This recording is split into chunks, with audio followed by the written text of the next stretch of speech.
జగన్ గారు ఎంత సంక్షేమం ఇచ్చినా సరే ఒక రూపాయి ఎక్కువ ఇస్తారనే దాంట్లోనే పేదలు ఎప్పుడు కూడా ఉంటారు కాబట్టి ఈయనకు ఓటేశారు నమ్మి. నువ్వు అంత మోసం చేయగలిగితే మొన్న కూడా ఆయన ఇండైరెక్ట్ ఖజానాలో చేసే పరిస్థితి లేదు తెలుసు కదా. సంక్షేమం కరోనాలో టైంలో కూడా చేస్తున్నప్పుడు కూడా ఇంత బ్యాడ్ పబ్లిసిటీ ఇస్తూ కూడా ఖజానాలో డబ్బులు లేవని నీకు తెలుసు. మరి ఏ రకంగా ఇన్ని సంక్షేమ పథకాలు ఇచ్చారు దానికి పవన్ కళ్యాణ్ గారు? మీరు చూస్తే మేనిఫెస్టో రిలీజ్ చేసేటప్పుడు బీజేపీ మేనిఫెస్టో పట్టుకోవడానికి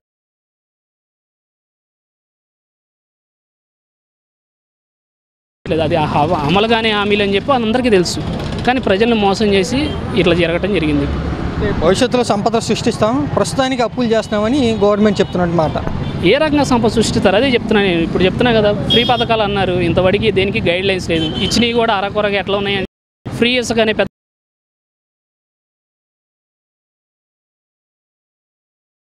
దాన్ని మర్చిపోవటమే. ఇంక ఇలా సంక్షేమ పథకాలు అనేది చంద్రబాబు నాయుడు మనం 2014-19లో కూడా చూసాం.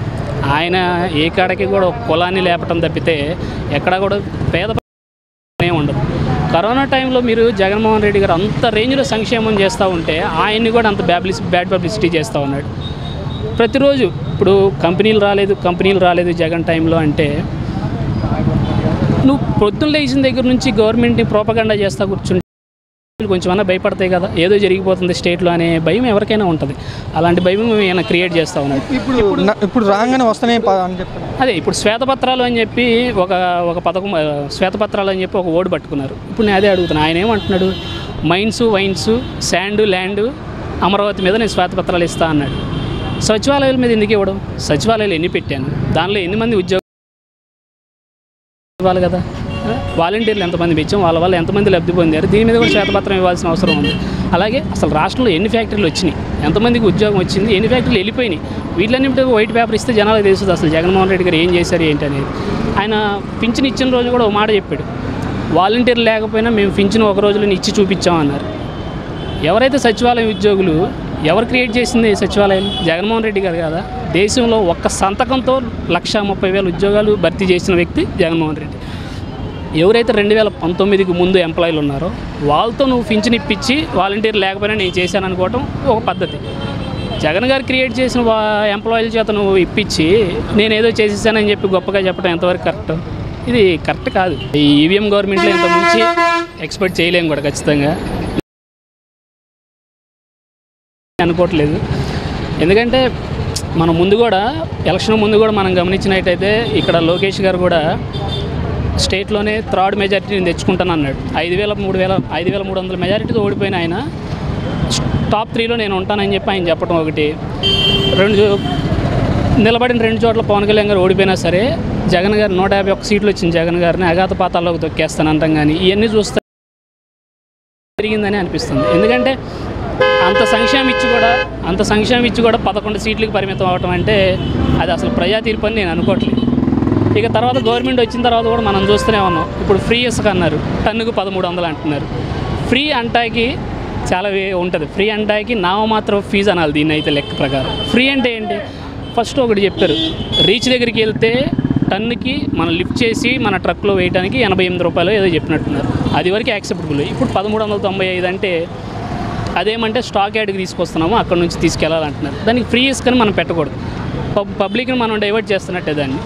అలాంటి పథకాలు తీసుకొచ్చినాయి. ఇప్పుడు రేపొద్దున ఫ్రీ బస్సు అంటున్నారు, బస్సు ఫ్రీయే, టికెట్కేనో డ్రైవర్కి చేస్తాం అంటారేమో. ఆ పథకం ఏమో తీసుకొస్తారేమో చూడాలి.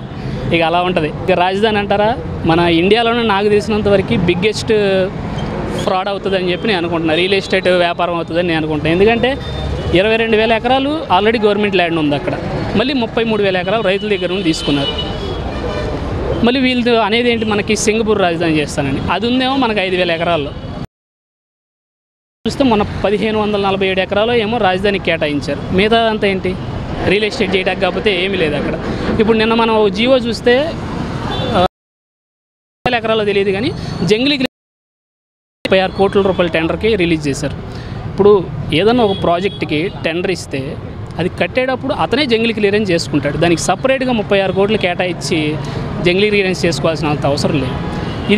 ఇది స్పామ్ అనాలో లేక స్కామ్ అనాలో ఇక ఆయనే చూడాలి. ఇక అట్లనే వచ్చి రాగానే మన గంటా శ్రీనివాసరావు గారు జగన్ ప్యాలెస్ అని చెప్పి చెప్పారు. ఒక గవర్నమెంట్ ఒక 500 రెడ్డి గారు కట్టినప్పుడు అంత డబ్బు వృధా అని మీరు అంటున్నప్పుడు అమరావతిలో స్క్రాప్ నుంచి కట్టాల్సిన అవసరం ఏముంది? ఆల్రెడీ డ్రైన్స్, ఆల్రెడీ రోడ్లు, ఆల్రెడీ ఎలక్ట్రిసిటీ ఉన్న వైజాగ్ని డెవలప్ చేస్తే క్యాపిటల్ అయిపోతుంది కదా. నువ్వు స్క్రాప్ నుంచి రావాల్సిన అవసరం ఏముంది? అది మరి వృధా చేయటం కాదా? ఇక ఇలా చాలా ఉన్నాయి చెప్పుకోవటానికి. ఇక ఇంతకు మించి ఎక్స్పెక్ట్ చేయకూడదని కూడా నేను అనిపిస్తూ ఉంది. సంక్షేమ పథకాలు అనేక ఇచ్చారు, చంద్రబాబు గారు చెప్పారు, అవి చేస్తారనుకుంటున్నారు. నేను అంటున్నా, ఇప్పుడు సూపర్ 6 అని చెప్పి ఒకటి ఇచ్చారు,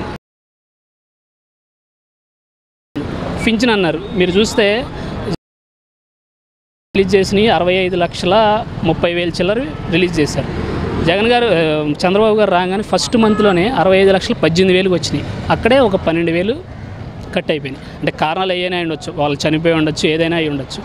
నెక్స్ట్ మంత్ ఎన్ని పింఛన్లు వస్తాయి, ఎన్ని తీసేస్తారు అనేది దాని మీద డిపెండ్ అయి ఉంటుంది. ఇలానే మనకి 3,000 రూపాయలు పెంచామని చెప్పి గత 3 నెలలు కలిపేసి మొత్తం 7,000 ఇచ్చామని చెప్పి చెప్తా ఉన్నారు. కానీ ఈ 65,30,000 మందికి కూడా ఈ 60 నెలల పాటు ఇచ్చిన రోజున వాళ్ళు ప్రోగ్రామ్ చేసుకుంటే చెప్పుకోవడానికి బాగుంటుంది.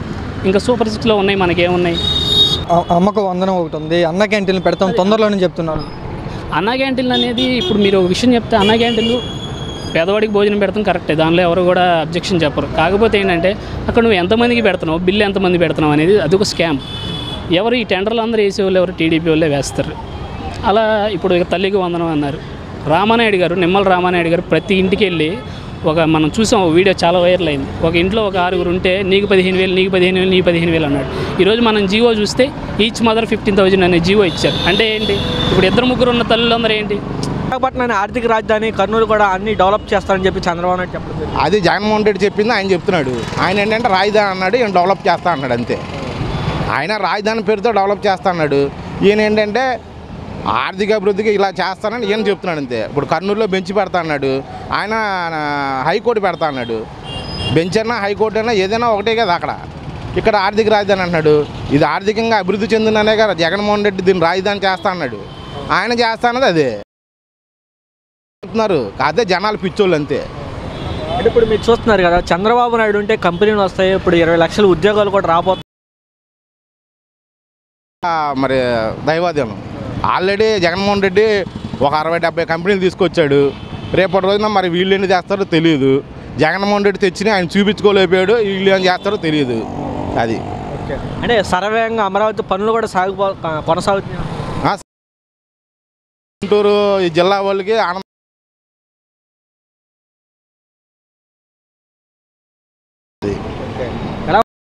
రోజుల్లో ఇప్పుడు మీరు చూస్తున్నారు, మీరు చెప్పిన విధంగానే ఇప్పుడు జనసేన ఇప్పటి నుంచో పోరాడుతున్నారు కదా 2009 నుంచి. సరే వాళ్ళని కూడా జనాలు చూస్తే వాళ్ళ నాయకుడు విధానాలు, పవన్ కళ్యాణ్ గారి వ్యవహార శైలి, ఈ 5 ప్రజలు చూస్తే రేపటి రోజున దైవాధీనం అంతా వాళ్ళు బాగా చేస్తే రేపు ప్రజలు కూడా వాళ్ళని 5 ఏళ్ళ తర్వాత మళ్ళీ దీవించవచ్చు.